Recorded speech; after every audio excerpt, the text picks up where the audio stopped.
नाज़रीन, चौथों Latif art and literature festival Karachi J art council of Pakistan में मुनक़द कियो वियो आहे ऐं हिते मौजूद जेके माण्हू आहिनि ऐं हिते जेके अॻवान आहिनि जेके मुक़ररु आहिनि ऐं जेके मुख़्तलिफ़ शयुनि सां तालुक़ु रखंदड़ माण्हू आहिनि उन्हनि सां ॻाल्हि ॿोल कंदासीं उन्हनि जो छा चवणु आहे। मूंखे ॾाढो वणियो आहे प्रोग्राम।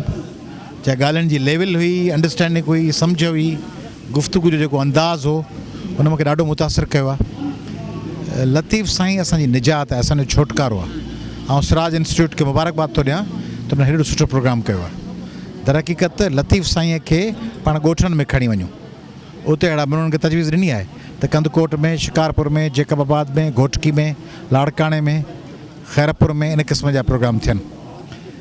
लतीफ़ साईं रुगो किताबनि में हूंदो, रुगो CDs में हूंदो ऐं रुगो इंटरनेट ते रखियो हूंदो। पाण त इंटरनेट ते रखी रहियो, पाण त किताब छपराए रहियो, माण्हू पढ़नि न जॾहिं जीअं चैनल खुलिया पिया आहिनि, चैनल हलनि पिया पर माण्हू उहो चैनल ॾिसनि त सही। माण्हू तव्हां चयो 12 नंबर ते हुजे मुंहिंजो चैनल, माण्हू फिरी करे 10, 11, 12 त टिपी हलियो वञे 15 नंबर ते, पोइ चैनल त हले त पियो, माण्हू ॾिसनि कोन पिया। तंहिं करे लतीफ़ साईं जो पैगाम तॾहिं माण्हुनि जो दिलनि में घर कंदो जॾहिं नंढनि नंढनि ॻोठनि शहरनि में हिन क़िस्म जा कामयाबु प्रोग्राम कंदासीं, माण्हुनि खे सम्झाईंदासीं लतीफ़ साईं जो पैगाम अमन जो, इंसाफ़ जो, बराबरी जो, इंसानी आज़ादियुनि जो, इंसानी इर्तिक़ा जे सफ़र में माण्हुनि खे गाइडलाइन ॾियण जो, माण्हुनि खे पंहिंजे वतन, पंहिंजे क़ौम, पंहिंजी धरतीअ सां मोहबत करणु। काउंसिल में जेको इवेंट्स थियनि था उहे ॾाढा ज़बरदस्त इवेंट थियनि था। जीअं अॼु जो इवेंट जो जेको थीम आहे उहो शाह अब्दुल लतीफ़ भिटाई जी शाइरी ते आहे। उन खां अलावा डिफरेंट टॉपिक्स ते ॻाल्हायो थो वञे, जीअं वुमेन एम्पावरमेंट।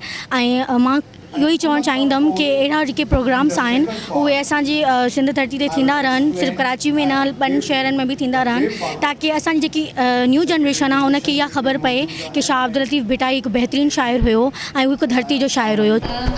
ॾिसो, 4th लतीफ़ लिटरेचर फेस्टिवल हिते हले थो आर्ट काउंसिल कराची में, ऐं ॾाढी ख़ुशाईंदा ॻाल्हि आहे। असां जो कंहिं महिल सखर में बि पाकिस्तान लिटरेचर फेस्टिवल थियो, ॿियो जेको अॼु थो थिए, इहा पॉज़िटिव इम्पैक्ट आहे सोसाइटी ते। रुगो माण्हू एंटरटेनमेंट जी तरफ़ हलंदा आहिनि, बट ही अगरि बुक सां अगरि नौजवाननि जो अगरि इंट्रस्ट डेवलप थिए थो, ऐं ऑब्वियसली मां सम्झां थो ही आवर ऑफ नीड आहे असांजी, त हिन दफ़े असां लिटरेचर खे, सिंधी लिटरेचर खे प्रमोट कयूं अॻिते, ताकी जेके नस्लूं यंगर जनरेशन आहे उन्हनि खे का इम्पोर्टेंस ऐं वैल्यू ख़बर पए।